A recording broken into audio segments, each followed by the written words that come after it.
Hello, good morning guys. Magbibigay lang ako ng tips kung paano natin malaman kung mataas yung sugar natin. Yung una sa akin, sabi sa akin lang to ha. Yung una namamanhid yung mga daliri ko at nagka-cramps yung binti ko. Yun ang pinakaunang nararamdaman ko. Kaya tinanong ko sa doktor kung bakit ganun. Sabi niya baka daw yung mataas yung sugar level ko. Kaya nag-test ako, ay tumaas nga siya. Pangalawa naman, yung wiwi natin medyo nagbubbles siya. Yun, tandaan din yun ng medyo mataas yung sugar mo.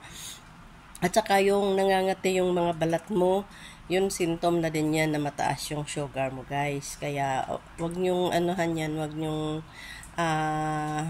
isantabi.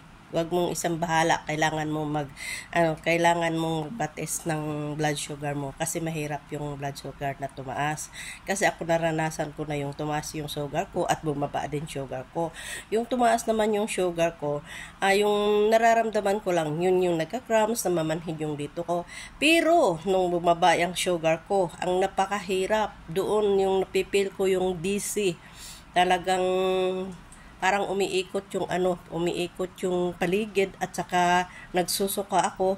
Yun ang pinaka-worst na nararamdaman ko. Kaya kung mayroon kayong ganun guys na mga nararamdaman, magpa-check na kayo para malaman nyo kung talagang sugar nyo ba ang problema.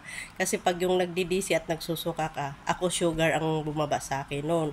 Pero pag yung DC ka, dalawang klase din yun kasi. Pag DC ka, mataas yung BP mo at saka mababa yung sugar mo.